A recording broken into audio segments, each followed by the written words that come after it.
महाभारत के प्रथम खंड में आदि पर्व के 42वें अध्याय में समीक का अपने पुत्र को समझाना और गौरमुख को राजा परीक्षित के पास भेजना, राजा द्वारा आत्मरक्षा की व्यवस्था तथा तक्षक नाग और काश्यप की बातचीत।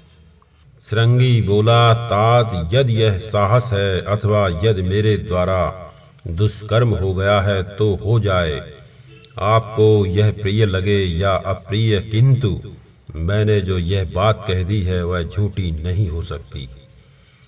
पिताजी, मैं आपसे सच कहता हूँ, अब यह साप टल नहीं सकता। मैं हंसी मजाक में भी झूठ नहीं बोलता, फिर साप देते समय कैसे झूठी बात कह सकता हूँ। समीक ने कहा, बेटा, मैं जानता हूँ तुम्हारा प्रभाव उग्र है, तुम बड़े सत्यवादी हो, तुमने पहले भी कभी झूठी बात नहीं कही है, अतः यह साप मिथ्या नहीं होगा। तथापि पिता को उचित है कि वह अपने पुत्र को बड़ी अवस्था हो जाने पर भी सदा सत्कर्मों का उपदेश देता रहे, जिससे वह गुणवान हो और महान यश प्राप्त करे। फिर तुम्हें उपदेश देने की तो बात ही क्या है, तुम तो अभी बालक ही हो। तुमने सदा तपस्या के द्वारा अपने को दिव्य शक्ति से संपन्न किया है। जो योग जनित ऐश्वर्य से संपन्न है, ऐसे प्रभावशाली तेजस्वी पुरुषों का भी क्रोध अधिक बढ़ जाता है। फिर तुम जैसे बालक को क्रोध हो, इसमें कहना ही क्या। किंतु यह क्रोध धर्म का नाशक होता है, इसलिए धर्मात्माओं में श्रेष्ठ पुत्र तुम्हारे बचपन और दुस्साहसपूर्ण कार्य को देखकर मैं तुम्हें कुछ काल तक उपदेश देने की आवश्यकता समझता हूँ। तुम मन और इंद्रियों के निग्रह में तत्पर होकर जंगली कंद मूल फल का आहार करते हुए इस क्रोध को मिटाकर उत्तम आचरण करो। ऐसा करने से तुम्हारे धर्म की हानि नहीं होगी। क्रोध प्रयत्नशील साधकों के अत्यंत दुख से उपार्जित धर्म का नाश कर देता है, फिर धर्महीन मनुष्यों को अभीष्ट गति नहीं मिलती है। सम मनोनिग्रह ही क्षमाशील साधकों को सिद्धि की प्राप्ति कराने वाला है। जिनमें क्षमा है उन्हीं के लिए यह लोक और परलोक दोनों कल्याणकारक है। इसलिए तुम सदा इंद्रियों को बस में रखते हुए क्षमाशील बनो। क्षमा से ही ब्रह्मा जी के निकटवर्ती लोकों में जा सकोगे। तात, मैं तो शांति धारण करके अब जो कुछ किया जा सकता है वह करूंगा। राजा के पास यह संदेश भेज दूंगा कि राजन, तुम्हारे द्वारा मुझे जो तिरस्कार प्राप्त हुआ है उसे देखकर अमर्ष में भरे हुए मेरे अल्पबुद्धि एवं मूढ़ पुत्र ने तुम्हें शाप दे दिया है। उग्र श्रवाजी कहते हैं, उत्तम व्रत का पालन करने वाले दयालु एवं महातपस्वी समीक मुनि ने अपने गौरमुख नाम वाले एकाग्रचित्त एवं शीलवान शिष्य को इस प्रकार आदेश दे कुशल प्रश्न कार्य एवं वृतांत का संदेश देकर राजा परीक्षित के पास भेजा। गौरमुख वहां से शीघ्र कुरुकुल की वृद्धि करने वाले महाराज परीक्षित के पास चला गया। राजधानी में पहुंचने पर द्वारपाल ने पहले महाराज को उसके आने की सूचना दी और उनकी आज्ञा मिलने पर गौरमुख ने राजभवन में प्रवेश किया।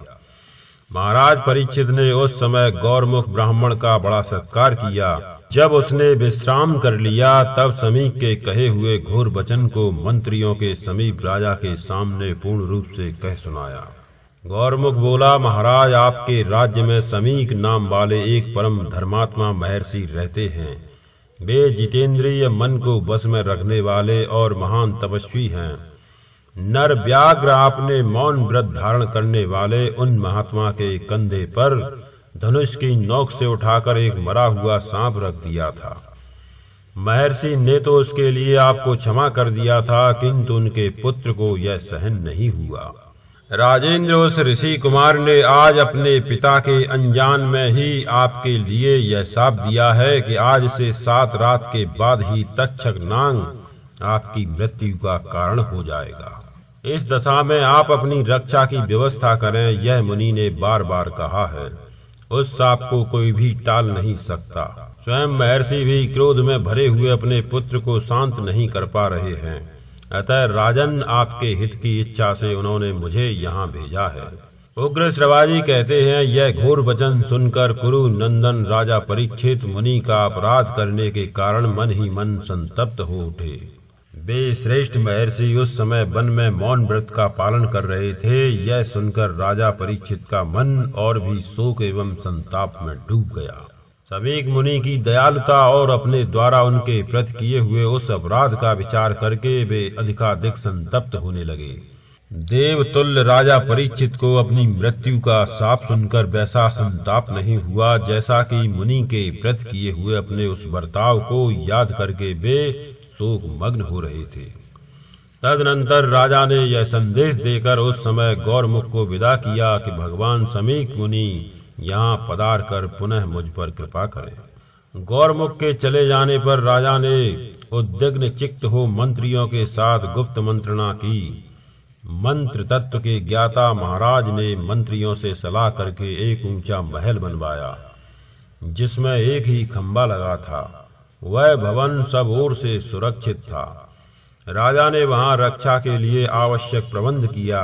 उन्होंने सब प्रकार की औषधियां जुटा ली और वैद्यों तथा मंत्र सिद्ध ब्राह्मणों को सब ओर नियुक्त कर दिया। वहीं रहकर वे धर्मज्ञ नरेश सब ओर से सुरक्षित हो मंत्रियों के साथ संपूर्ण राजकार्य की व्यवस्था करने लगे। उस समय महल में बैठे हुए महाराज से कोई भी मिलने नहीं पाता था।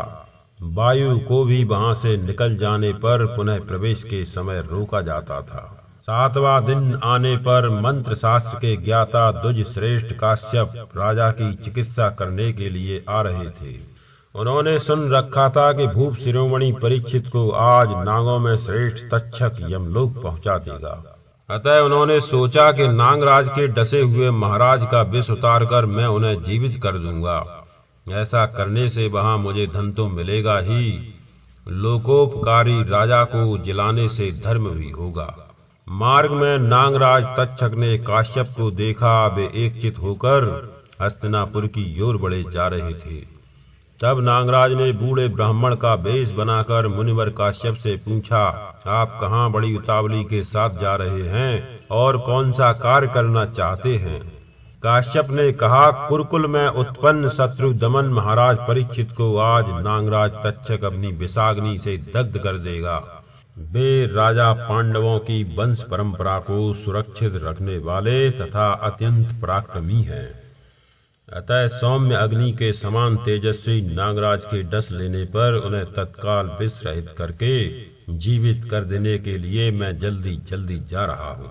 तक्षक बोला, ब्राह्मण मैं ही वह तक्षक हूँ, आज राजा को भस्म कर डालूंगा। आप लौट जाइए, मैं जिसे डस लूं उसकी चिकित्सा आप नहीं कर सकते। काश्यप ने कहा, मैं तुम्हारे डसे हुए राजा को वहां जाकर विष से रहित कर दूंगा। यह विद्या बल से संपन्न मेरी बुद्धि का निश्चय है। इस प्रकार से महाभारत आदि पर्व के अंतर्गत आस्तिक पर्व में काश्याप गमन विषयक 42वां अध्याय संपूर्ण हुआ।